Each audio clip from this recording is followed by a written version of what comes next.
आज तुम लोगों को हम भौतिकी यानी फिजिक्स में पार्ट 2 पढ़ाएंगे। पार्ट 2 का शुरुआत करने जा रहे हैं, क्योंकि इसके पहले पाठ 1 प्रकाश का परावर्तन यानी रिफ्लेक्शन ऑफ लाइट पढ़ाए थे, और उसमें प्रकाश के बारे में, प्रकाश का परिचय हम दिए थे। प्रकाश क्या है, उसका परावर्तन कैसे होता है, परावर्तन के नियम से संबंधित बहुत सारी चीज़ें बताए थे और उसको लिखवाए भी थे। फिर इस पाठ में भी जिस तरह की आवश्यकता होगी आगे आप लोगों को लिखवाने की कोशिश हम करेंगे, और आप लोगों को किसी भी प्रकार की दिक्कत नहीं होगी, ऐसा हम प्रयास करेंगे। तो यह पाठ 2 में क्या है?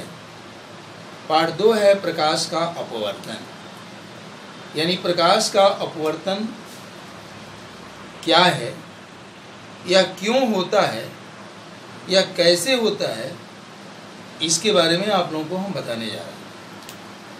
प्रकाश का अपवर्तन क्या है? तो प्रकाश का अपवर्तन प्रकाश के द्वारा होने वाली एक क्रिया है, जो प्रकाश के एक पारदर्शी माध्यम से दूसरे माध्यम में प्रवेश करते समय घटती है। जब प्रकाश की किरण एक पारदर्शी माध्यम से दूसरे पारदर्शी माध्यम में जब प्रवेश करती है तो वह अपनी पूर्व पथ से विचलित हो जाती है। प्रकाश इस तरह से जो क्रिया करती है, इसे ही हम प्रकाश का अपवर्तन कहते हैं, यानी रिफ्रैक्शन ऑफ लाइट कहते हैं। ऐसा क्यों होता है?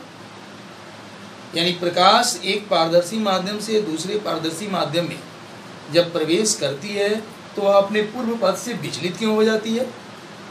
तो इसका 2 कारण है। पहला यह कारण है कि दोनों पारदर्शी माध्यम का घनत्व अलग अलग होता है। जो विरल माध्यम होता है उसका घनत्व कम होता है, और जो सघन माध्यम होता है उसका घनत्व अधिक होता है। विरल माध्यम में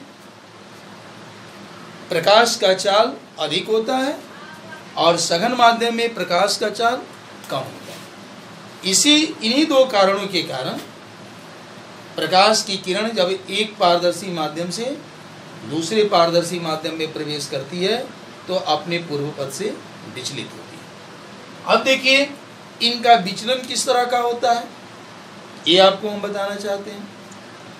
प्रकाश की किरण जब विरल माध्यम से सघन माध्यम में प्रवेश करती है तो वह अविलंब की ओर मुड़ती है। इसको याद रखेंगे आप। क्या बताया?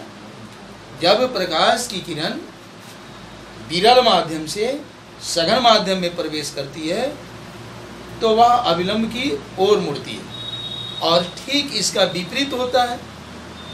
जब प्रकाश की किरण सघन माध्यम से विरल माध्यम में प्रवेश करती है तो वह अपने अविलंब से दूर हटती है।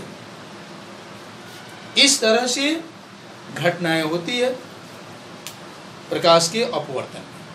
तो चलिए इसे हम बोर्ड पर देखते हैं कि विरल माध्यम से सघन माध्यम में प्रवेश करते समय प्रकाश की किरण का विचलन किस तरह से होता है। चलिए देखते हैं।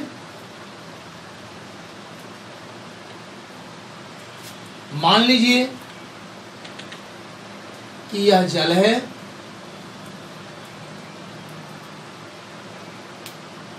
जल है, और यह जल का ऊपरी तल है, ऊपरी सतह है, और यह जो है वायु है, वायु है।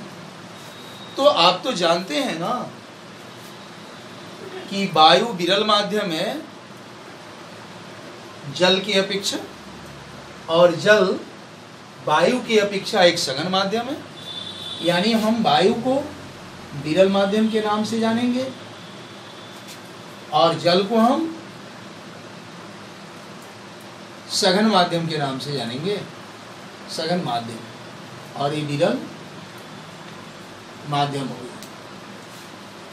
जब प्रकाश की किरण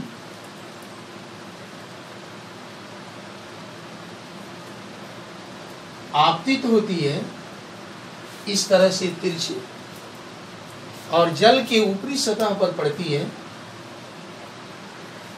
तो इसको जो है जल में प्रवेश करते समय इसी रास्ते से सीधे चले जाना चाहिए। लेकिन यह इस रास्ते से सीधे नहीं जाकर के देखिए कैसे विचलित होती है, कैसे अपने पथ से मुड़ती है। यह आपतन बिंदु हो गया। इस आपतन बिंदु पर हम एक अविलंब खींचते हैं।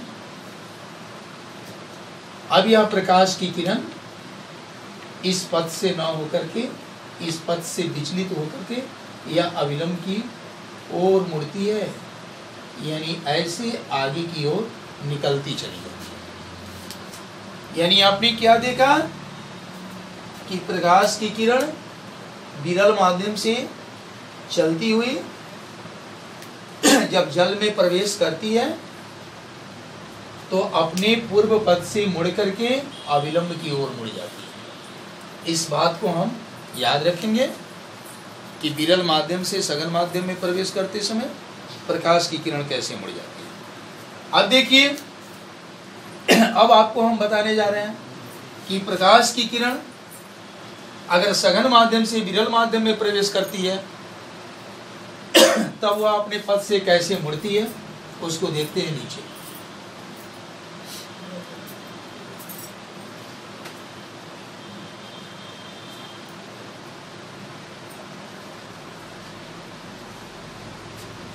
मान लीजिए कि ये जल है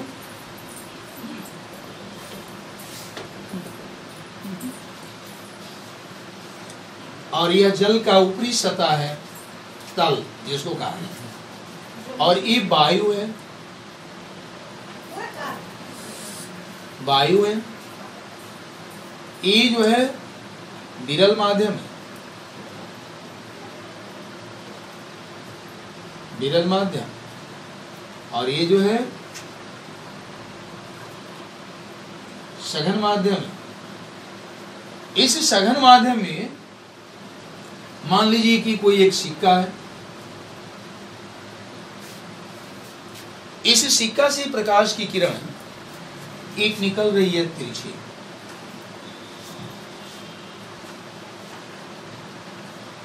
और निकलते हुए एक पानी के तल तक पहुंचती है।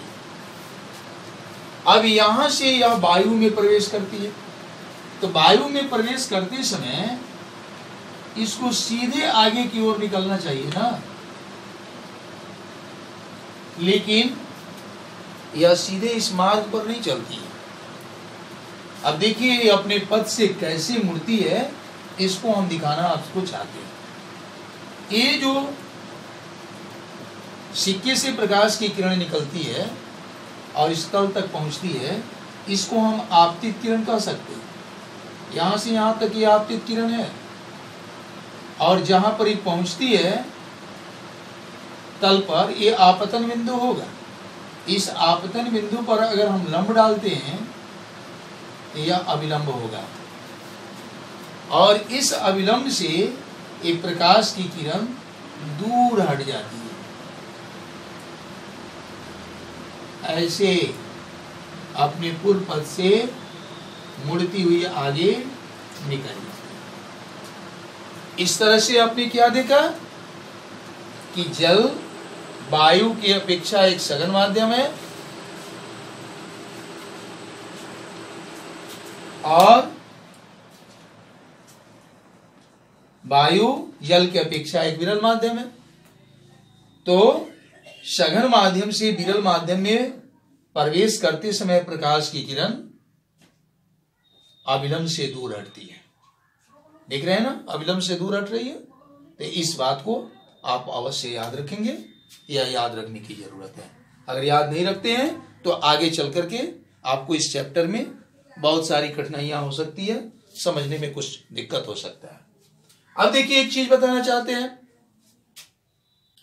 इस प्रकाश के अपवर्तन के कारण प्रकृति में बहुत सारी घटनाएं घटती है, हमारे दैनिक जीवन में उसे देखने को भी मिलती है। जैसे एक घटना आपको हम बताएंगे, एक गिलास में अगर एक सिक्का रखा हुआ है, अगर उसको हम पानी से भर देते हैं तो हम देखते हैं कि सिक्का अपने तल से ऊपर उठा हुआ दिखाई पड़ता है। यह घटना प्रकाश के अपवर्तन के ही कारण होता है। इस तरह से हम और कई घटनाएं अपने दैनिक जीवन में महसूस करते हैं। जैसे एक और घटना आपको हम बताते हैं, पानी में डूबी हुई जो छड़ी है वह मुड़ी हुई प्रतीत होती है। यह घटना भी प्रकाश के अपवर्तन के ही कारण होती है। चलिए इसमें से एक घटना के बारे में आपको हम बोर्ड पर समझाने जा रहे हैं, जरा उसको गौर से देखेंगे। और यह प्रश्न जो है बहुत इंपॉर्टेंट प्रश्न है, यह बोर्ड के एग्जाम में पूछता भी है कि पानी से भरा गिलास में रखा हुआ सिक्का कुछ ऊपर उठा हुआ दिखाई पड़ता है, ऐसा क्यों, कारण बताएं। ऐसा करके प्रश्न जो है पूछता है परीक्षा में, या अक्सर चलते फिरते लोग भी पूछ देते हैं। तो उसको हम आपको बताने जा रहे हैं, आप गौर से देखेंगे। इसके लिए एक गिलास ले लीजिए,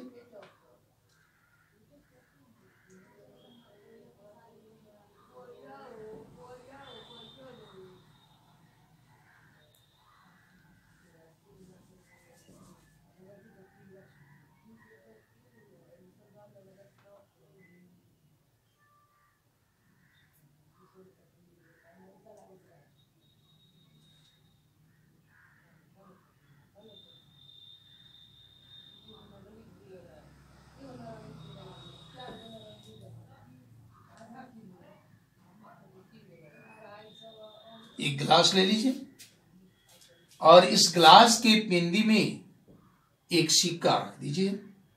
मान लीजिए सिक्का, और यहां पर अपनी आंख को जो है स्थिर कर लीजिए।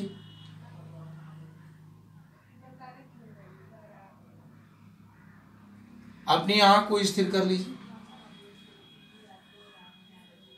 यहां से मान लीजिए कि आपको सिक्का दिखाई नहीं पड़ रहा। अब जो है पानी डालिए इस गिलास में और अपने आंख को उसी स्थान पर स्थिर रखिए। पानी भरने के बाद आप देखिएगा कि यह सिक्का दिखाई पड़ने लगेगा। तो यह घटना क्यों घटती है? तब प्रकाश के अपवर्तन के कारण। मान लीजिए पानी का तल यहां तक है, यहां तक है पानी का तल। अब हम इस घटना को जानने के लिए इस सिक्के से दो ऐसे किरण को लेंगे जो यहां से तिरछी निकलती हुई पानी के तल तक पहुंचती है, और उस किरण को हम देखेंगे। एक मान लीजिए किरण ऐसे चल रही है जो पानी के तल तक पहुंचती है, और दूसरा किरण ऐसे पहुंच रही है जो पानी के तल तक पहुंचती है। अब देखेंगे ये दोनों किरणें सघन माध्यम से यानी जल से निकल करके वायु में यानी विरल माध्यम में प्रवेश करती है, यानी सघन माध्यम से विरल माध्यम में प्रवेश करती है। आपको हम बताए थे कि प्रकाश की किरण सघन माध्यम से विरल माध्यम में प्रवेश करती है तो वह कैसे मुड़ती है? ये मान लीजिए अविलंब है, यह मान लीजिए अविलंब है, यह मान लीजिए अविलंब है। तो ये प्रकाश की किरण अविलंब से सीधे न निकल करके अविलंब से दूर हटती है और दूर हटती हुई नेत्र तक पहुंचती है। उसी तरह से एक प्रकाश की जो दूसरी किरण है यह भी सीधे न निकल करके अविलंब से दूर हटती है और दूर हटते हुए हमारे नेत्र में पहुंचती है। इस तरह से इन दोनों अपवर्तित किरण को अगर हम पीछे की ओर बढ़ाते हैं, पीछे की ओर बढ़ाते हैं, पीछे की ओर बढ़ाते हैं, तो ये सिक्का यहां पर उसे दिखाई पड़ेगा, यानी ऊपर उठा हुआ नजर आएगा। यह घटना जो है सिर्फ प्रकाश के अपवर्तन के कारण होती है। यही सिक्का पानी नहीं था ग्लास में, तब दिखाई नहीं पड़ रही थी, लेकिन पानी डालते ही अपवर्तन की क्रिया हुआ और अपवर्तन की क्रिया होने के कारण यह अपने स्थान से थोड़ा ऊपर उठा हुआ दिखाई पड़ता है। इस तरह से हमारे दैनिक जीवन में बहुत सारी घटनाएं घटती हुई नजर आती है जो प्रकाश के अपवर्तन के कारण होता है। जैसा कि आपको हम बताए हैं कि एक छड़ी जो है पानी में अगर हम डुबा रखते हैं तो वह मुड़ी हुई प्रतीत होती है, या मछुआरे जो है मछली को तीर धनुष से जल में मारता है तो मछली पर उसका निशाना जो है चूक जाता है, नहीं लग पाता है। उसका भी कारण यही होता है, मछली जहां वास्तविक गहराई तक रहती है वह मछुआरे को समझ में नहीं आ पाता, क्योंकि मछली जो है अपनी वास्तविक गहराई से कुछ ऊपर उठी हुई उसे दिखाई पड़ती है, मालूम पड़ती है, और वह अपनी निशाना लगाता है तो उसकी निशाना चूक जाती है। इस तरह से प्रकृति में अनेक घटनाएं घटती है, जिसे आगे भी हम बताएंगे। आज की पढ़ाई हम लोगों का भौतिकी में यहीं तक रहा। फिर अगले दिन यानी कल आप इंतजार करेंगे, फिर हम आगे इस चैप्टर को पढ़ाएंगे।